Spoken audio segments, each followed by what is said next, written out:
Então, o nosso tema é Deus nos permite recomeçar, amém? Que bom que Deus nos permite recomeçar. Nós precisamos compreender e aproveitar da melhor maneira possível as oportunidades que Deus nos dá para recomeçar. Eu penso que todas as pessoas precisam, em algum momento, em dado momento da sua vida, de um recomeço. Algumas pessoas realmente precisam recomeçar como se nada tivesse, só um momento, como se nada tivesse acontecido antes. Eu creio que algumas pessoas precisam de recomeçar como se o seu passado não existisse. Eu me refiro a pessoas que cometeram muitos erros, que cometeram erros graves no passado, pessoas que realmente têm um histórico muito ruim, muito negativo. Já outras pessoas não. Outras pessoas cometeram falhas e equívocos que atrapalharam um pouco as suas conquistas, mas que não chega a ser nada absurdo. Mas todos nós precisamos recomeçar. Alguém que precisa recomeçar a sua história, alguém que precisa recomeçar, né, a sua vida sentimental, alguém que precisa recomeçar a sua vida financeira, alguém que precisa recomeçar a sua carreira empreendedora. Todos nós precisamos recomeçar. Existem pessoas que precisam recomeçar a sua vida espiritual, porque elas, em algum momento da sua vida, se afastaram de Deus, se afastaram da presença de Deus. Algumas tiveram experiências muito negativas no mundo. Então, todos nós precisamos recomeçar. E recomeçar nem sempre é uma única vez, porque precisamos recomeçar em várias áreas da nossa vida. Às vezes, recomeçamos em uma área, mas existe alguma outra área que também precisa de recomeço. E pode avançar. A primeira coisa que nós precisamos, então, compreender para recomeçar é que todo recomeço passa pela percepção de que as coisas não estão bem. As coisas não estão boas. O recomeço, tem origem em uma inconformidade. O recomeço, para ser recomeço, a primeira coisa que precisamos é perceber. Opa, peraí, as coisas não estão boas. Peraí, o rumo que a minha vida está tomando, opa, peraí, do jeito que as coisas estão. Então, quando a gente tem essa percepção, porque às vezes também nós percebemos, mas, no entanto, a gente não acredita, não leva a sério as nossas percepções. Vamos fingindo que as coisas não estão tão ruins assim. Vamos negando. É o tal do negacionismo que muitos ouviram em relação à pandemia. Mas essa palavra, ela não foi uma palavra inventada para a pandemia. Realmente, o negacionismo é um comportamento, uma prática, uma maneira de encarar a vida e as situações como se elas não estivessem acontecendo. Então, tem pessoas que, apesar de a sua vida estar praticamente destruída, a pessoa vai vivendo, tentando fingir que não é verdade, tentando negar os seus problemas, tentando negar a sua realidade. Tem pessoas, por exemplo, que não estão na presença de Deus, um dia estiveram. Pessoas que se afastaram da presença de Deus. E elas estão percebendo que a sua vida não tem paz. Mas ela vai tentando viver dia após dia, tentando negar uma realidade de que ela não está bem longe de Deus. Algumas pessoas percebem que não estão bem longe de Deus porque teve um problema financeiro, porque teve uma doença. Mas tem pessoas que não têm problema financeiro nenhum e nem doença nenhuma. Mas elas sabem que não estão bem longe de Deus, porque onde elas estão não é o lugar delas. A primeira vez que eu vi, né, a cantora, né, que faleceu semana passada, Marília Mendonça, a primeira vez que eu a vi foi num vídeo que apareceu para mim, ela cantando um louvor muito bonito. e ela chorava. Na época, eu até mencionei aqui, eu não a conhecia. Ela já era famosa, mas nem tanto quanto, né, ultimamente. E, e ela cantava e chorava aquele louvor.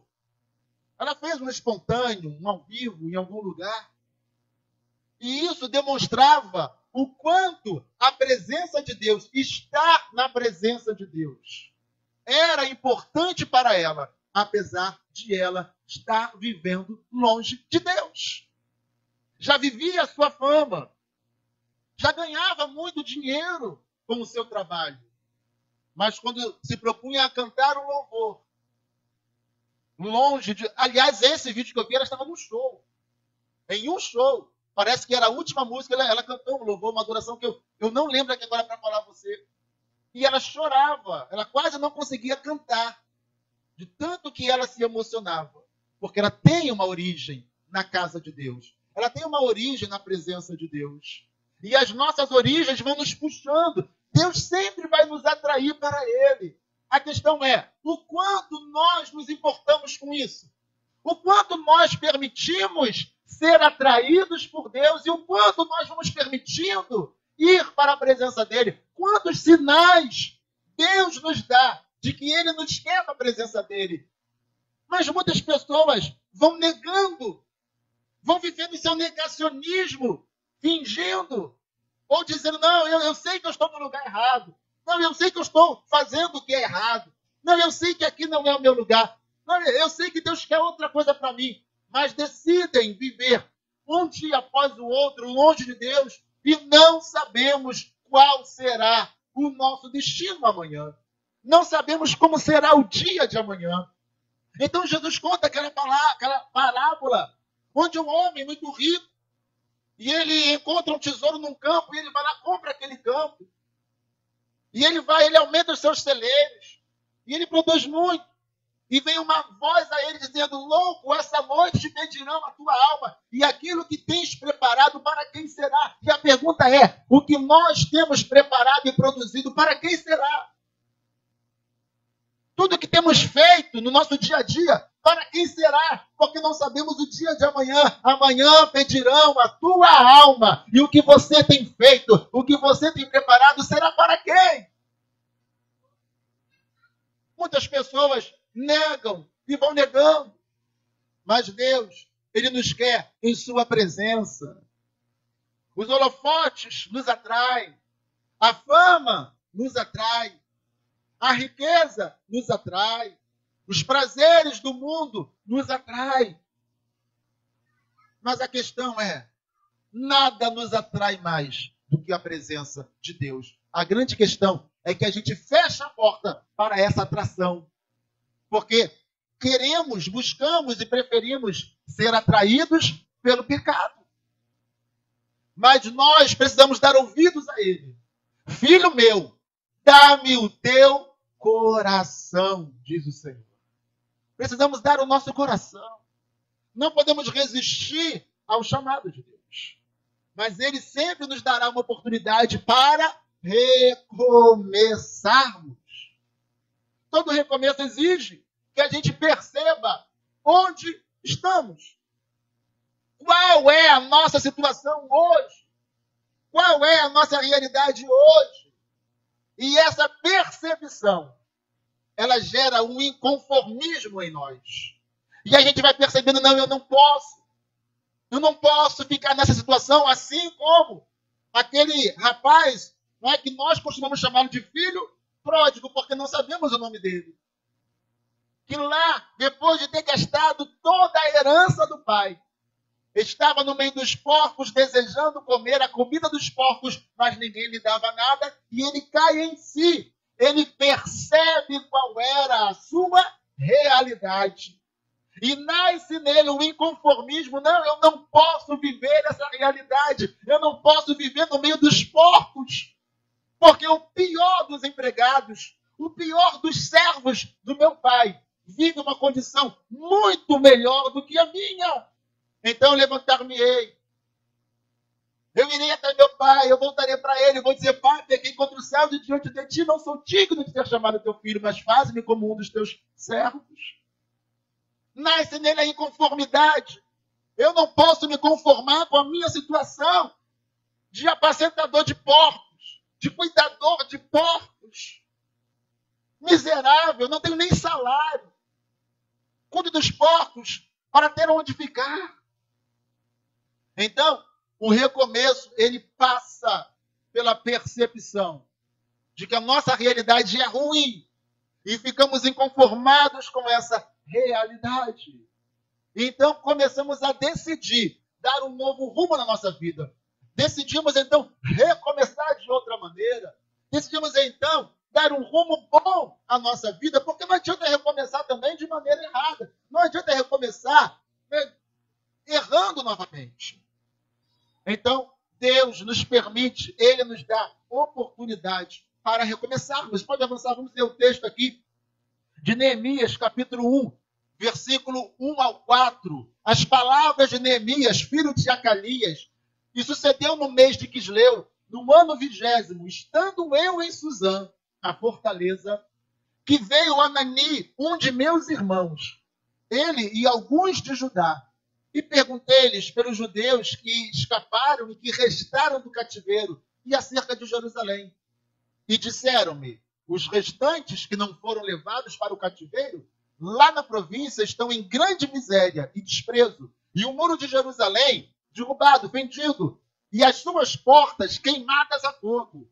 E sucedeu que, ouvindo eu essas palavras, assentei-me e chorei, e lamentei por alguns dias, e estive jejuando e orando perante o Deus dos céus. Então Neemias era copeiro do rei Artaxerxes, lá no reinado do Império Persa. E ele ouve, na verdade ele pergunta a seus irmãos que vieram de Jerusalém, que vieram de Judá. E ele perguntou, como é que estão as pessoas, nossos irmãos lá, como está o povo, como está a cidade? E o relato era, olha, a cidade está desolada. As portas queimadas, não tem porta na cidade, nem muros. São ruínas apenas. O povo está vivendo em miséria. Existe humilhação sobre humilhação na cidade. E Neemias, quando ouve aquilo, ele se entristece profundamente. Neemias era copeiro do rei, do império poderoso da época. O Império Persa era competindo ali com o Império dos gregos, dos maiores impérios, dois maiores impérios da época. Ele era copeiro. Ele vivia no palácio. Ele comia do melhor, ele tinha todo o conforto, ele tinha respeito. Ninguém mais do que ele aparecia ou se apresentava perante o rei. Como copeiro, todos os dias e várias vezes ao dia ele se apresentava perante o rei, porque era copeiro do rei. Apesar de toda a vida tranquila, do status, bom status que ele tinha, posição confortável que ele tinha, segurança financeira que ele tinha, ele se incomoda com a situação do seu povo, com a situação da sua cidade. Ele fica incomodado. Então, a Bíblia vai dizer que ele, no versículo 4, ouvindo essas palavras, ele se assentou e chorou, e lamentou por vários dias, e esteve jejuando e orando perante o Senhor. E você vai ler em casa, aqui não temos tempo de ler tanto texto, mas leia isso em casa. Como ele vai clamar, orar, ele vai confessar os pecados do povo. Ele ora, ele clama ao Senhor por vários dias, ele jejua, ele se aquebranta diante do Senhor por vários dias. E ele então vai aparecer diante do rei, na sua função de copeiro, servir a taça ao rei, servir um alimento ao rei. Mas ele estava triste, eu acho que é o texto, vamos para a gente não perder aqui. Neemias 2, do 1 ao 5, sucedeu, pois, no mês de Nisan, no ano 20º do rei Artaxerxes, que estava posto o vinho diante dele. E eu peguei o vinho e o dei ao rei. Porém, eu nunca estivera triste diante dele. E o rei me disse, por que está triste o teu rosto? Pois não estás doente. Então isso não pode ser outra coisa, senão tristeza de coração. Então temi sobremaneira. Então a situação dele era tão triste por causa da situação do seu povo, que ele não conseguia disfarçar ao servir o rei. Não se pode aparecer diante do rei de cara feia, carrancudo, triste, sempre com aparência boa. E quando o rei olha e fala, por que você está com essa cara triste? Ele começa a tremer na base. Porque ele não podia aparecer diante do rei com tristeza. Mas sabe qual era, aspas, a sorte de Neemias? É que a sua tristeza era de quebrantamento, de humilhação diante do Senhor por causa da situação do povo de Deus. E ele esteve orando todos aqueles dias, jejuando todos aqueles dias, clamando a Deus todos aqueles dias, confessando o pecado do seu povo todos aqueles dias. 4 meses se passaram, desde quando ele teve a notícia até o dia em que ele se apresenta diante do rei com aquela tristeza e o rei percebe que ele estava triste. 4 meses clamando, intercedendo a Deus.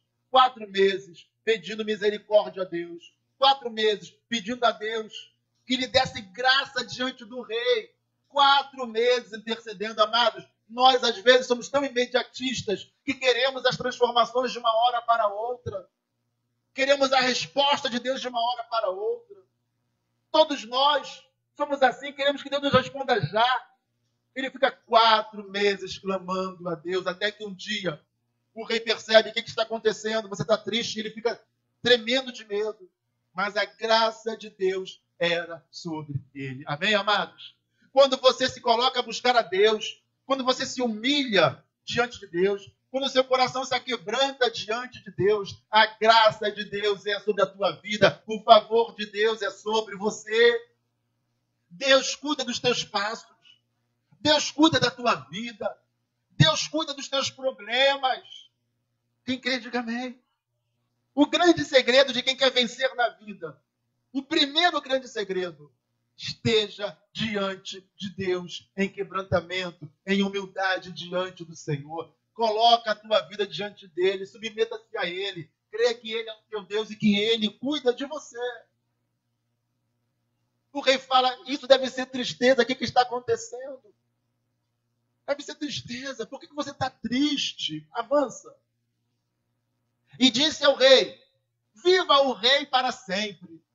Como eu não estaria triste, estando a cidade, o lugar dos sepulcros de meus pais, assolada, e tendo sido consumidas as suas portas a fogo? E o rei me disse, o que é que você está me pedindo? Então orei ao Deus dos céus e disse ao rei, se é do agrado do rei, e se o teu servo é aceito em tua presença, peço-te que me envies ajudar a cidade dos sepulcros de meus pais, para que eu a reedifique. Aleluias. 4 meses. Ele não encontrava oportunidade para falar ao rei. Amados, será que Deus não o ouviu durante 4 meses? Será que Deus quis brincar com ele por 4 meses? Não, amados, eu hoje entendo que existe um tempo de Deus. Nós sempre queremos tudo no nosso tempo, tudo para ontem. Mas Deus faz tudo no tempo certo. Se demorou 4 meses, é porque Deus entendia que precisava demorar 4 meses. E ele tem agora essa oportunidade de pedir ao rei que o envie ajudar. E o rei concorda. E o rei fala para ele, pode ir, você tem carta branca. Eu te autorizo, eu assino a autorização. Faça o que você quiser. Só assinale um tempo. Quanto tempo você vai ficar lá? Porque eu quero que você volte. Sabe o que isso nos mostra? Que ele era querido diante do rei. Oh, amados, nós que servimos a Deus, precisamos ser queridos pelas pessoas. Precisamos ser bem vistos por nossos superiores. Nesse exato momento eu lembro, quando eu era ainda adolescente, eu estava no meu segundo emprego, E a empresa foi na época do Collor, e aqueles planos lá, e a empresa faliu. E eu lembro que a minha chefe, ela foi gerenciar uma outra empresa. E ela mandou um recado, porque naquela época nós nem tínhamos telefone. Aliás, né? Quem tinha telefone naquela época? Poucas pessoas tinham telefone na década de 80 e início da década de 90. Então mandou um recado, porque ela queria que eu fosse trabalhar com ela. Ela disse que eu faria outros cursos e trabalharia na empresa que agora ela estava gerenciando. Estou lembrando disso aqui agora. Eu já não estava mais, a empresa já havia falido. E eu não fui porque, naquela altura, Deus já me chamava para o ministério e eu vivia aquela minha luta, né, com Deus, porque eu não queria ser pastor, eu tinha ali os meus planos pessoais e Deus me pressionando para ser pastor, e eu muito jovem, tinha 18 anos, e eu queria os meus projetos pessoais, e tudo acontecendo, e eu recebo, né, aquele convite dela. Mas se eu recebi o convite é porque havia respeito que eu nem trabalhava diretamente para ela. Ela era gerente geral. Não era minha chefe imediata, não era aquela que lidava comigo todos os dias. Aliás, eu raramente a via. Olha que interessante. Porque Deus nos dá graça também diante das pessoas, mas nós temos que exercer, né? Temos que viver a nossa vida como servos de Deus. As pessoas precisam olhar para você e falar assim, você é crente? Opa, eu quero você. Mas deixa eu falar algo para você. Deixa eu falar algo para você.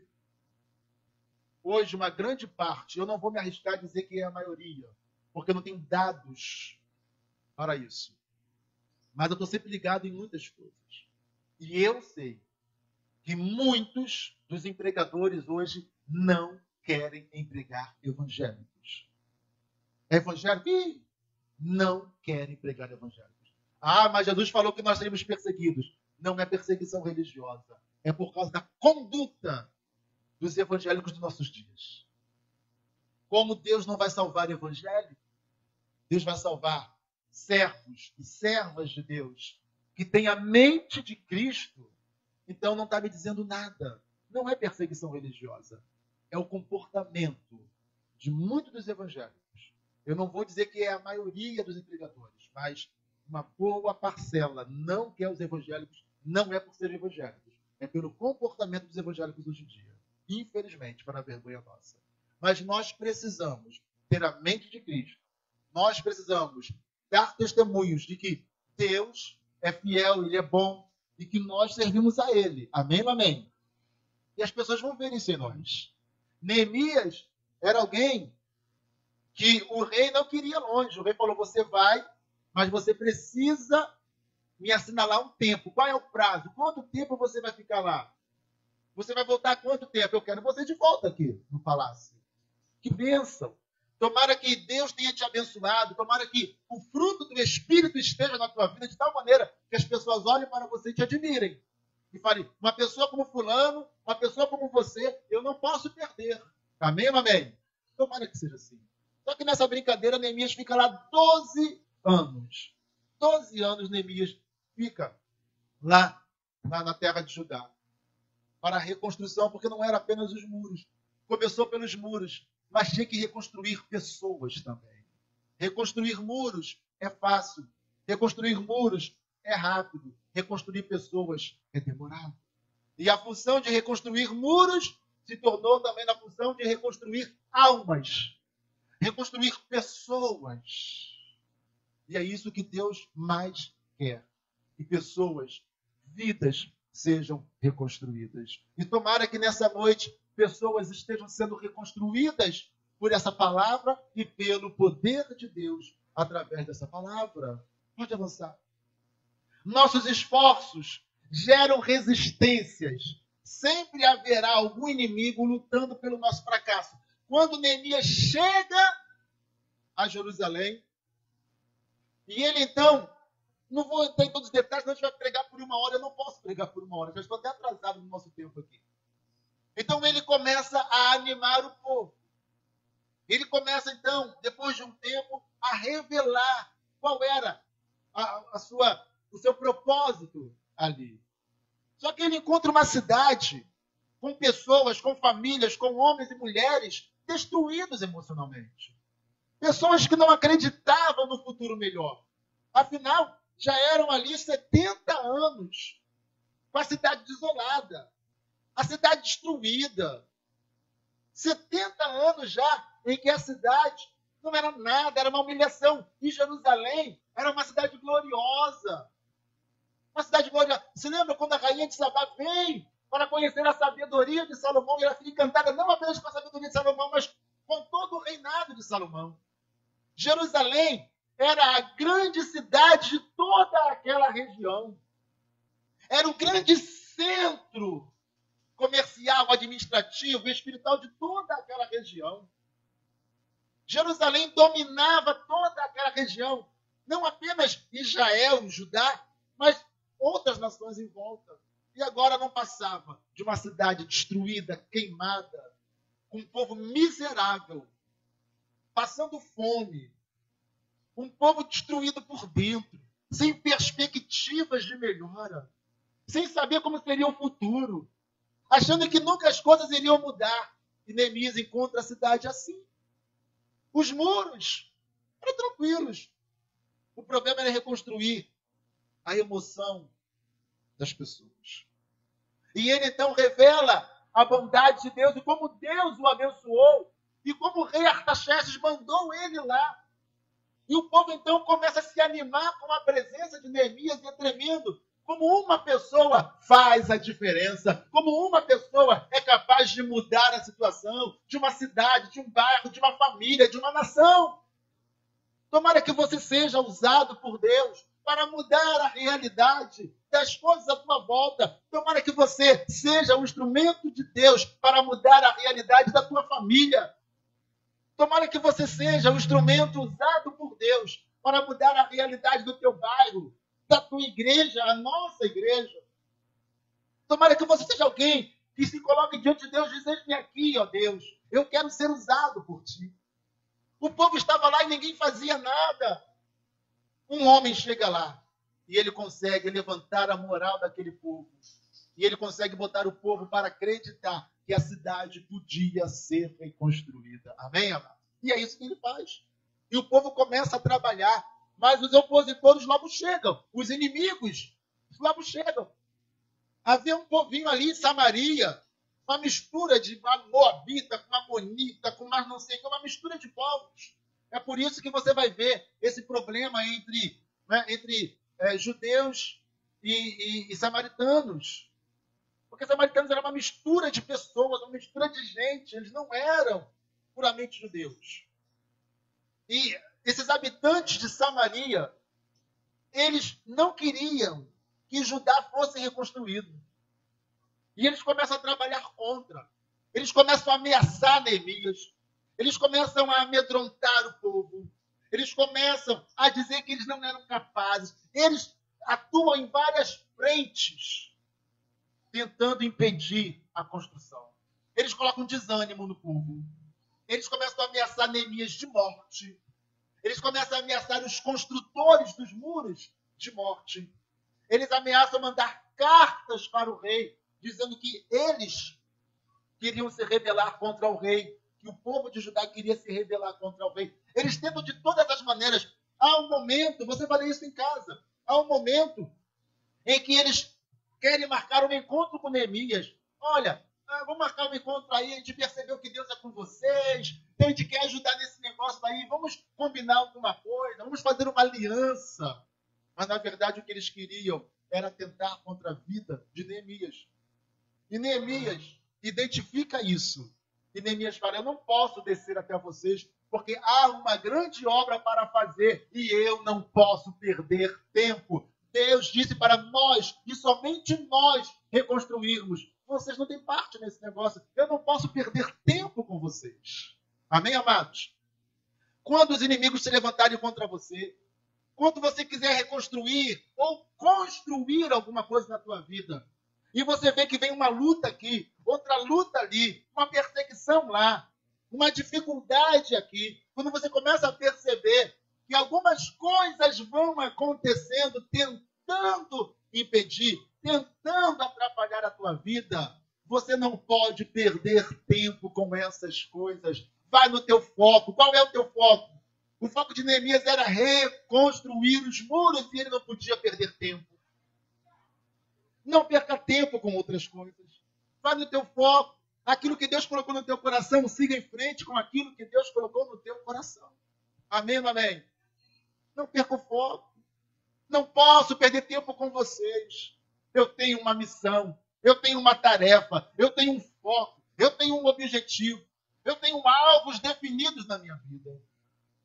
Eu fico triste quando eu vejo algumas pessoas que serviam a Deus e deram ouvidos a Sanbalate, a Tobias e a Gesem e foram para o mundo. Foram cantar músicas do mundo. Foram atuar como atores. Foram fazer coisas que não agradam a Deus e não edificam as pessoas. Se deixaram seduzir por coisas que Deus não lhes deu. E se perderam. Assim como eu fico também triste quando eu vejo pastores que um dia foram chamados por Deus. Um dia tiveram a visão de Deus, o Espírito de Deus, e que se perderam na jornada. E se venderam no meio do caminho. Hoje estão atuando aí, mas já perderam a visão, perderam a missão. Assim como Balaão que sai dizendo, eu só vou dizer aquilo que Deus mandar. E no meio do caminho o coração dele se corrompe pelo que Balaque estava oferecendo a ele. E se não é a jumentinha que ele espancou, ele teria morrido, o anjo teria cortado ele ao meio. E a jumenta vai lá e aperta o pé dele contra a parede, ele espanca a jumenta e a jumenta fala.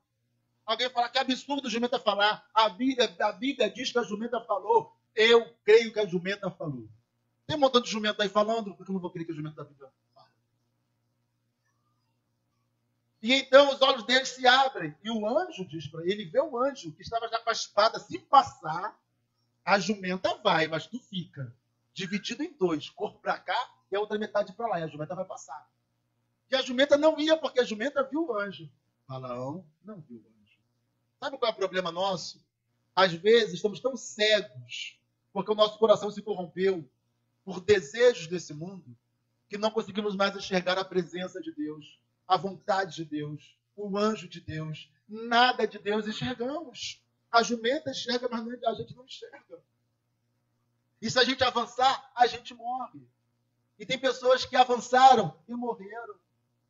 Morreram espiritualmente. Ou morreram mesmo fisicamente. Por não cumprirem o propósito de Deus. Então a jumenta protegeu Balaão. E lá estava o anjo. Aí quando ele vê o anjo fala, a tua sorte é que a jumenta parou. Me viu e parou, senão você teria morrido agora. Você vai, mas você só vai falar aquilo que Deus disse que é para ser. Infelizmente, muitas pessoas se venderam no meio do caminho. Se perderam no meio do caminho. Infelizmente. E vivemos uma época onde tudo é relativo. Tem nada a ver. Tem nada a ver eu fazer isso, fazer aquilo. E tem muita gente que já morreu espiritualmente.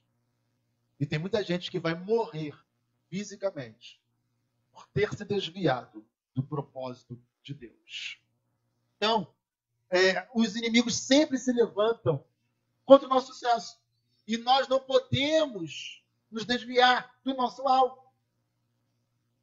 Sanbalate, Tobias e Gesem tentaram desviá-lo de todas as maneiras.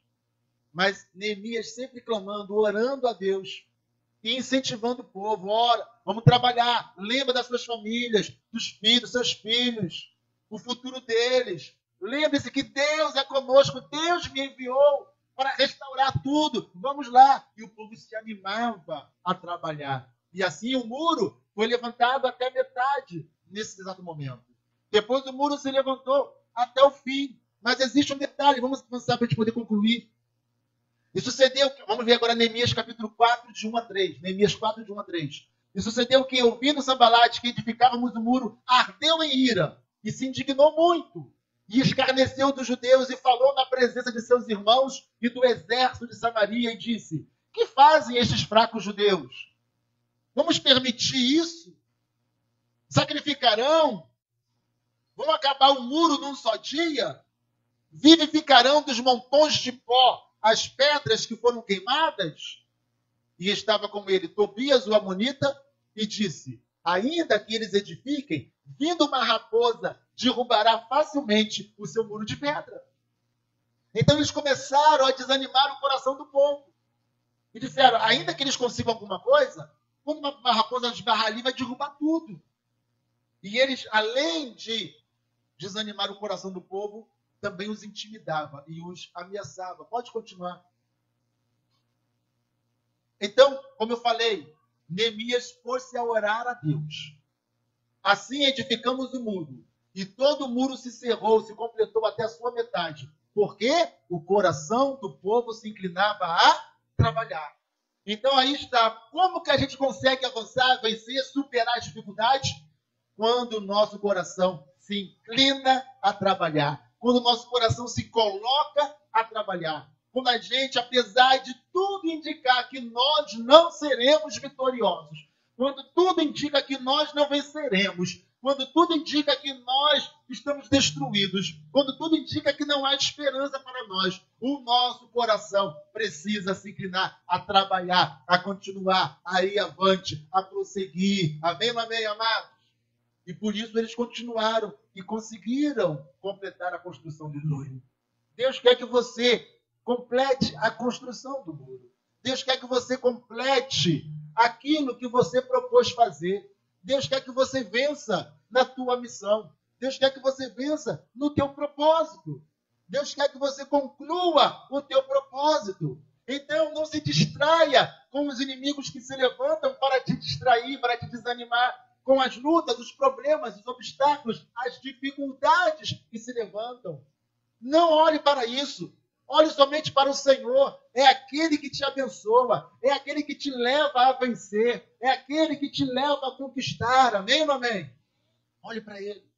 Neemias olhava para Deus. O tempo todo Neemias orava. O tempo todo Neemias clamava. O tempo todo Neemias colocava os inimigos nas mãos de Deus. É assim que nós vencemos. Orando. É na presença de Deus. Mas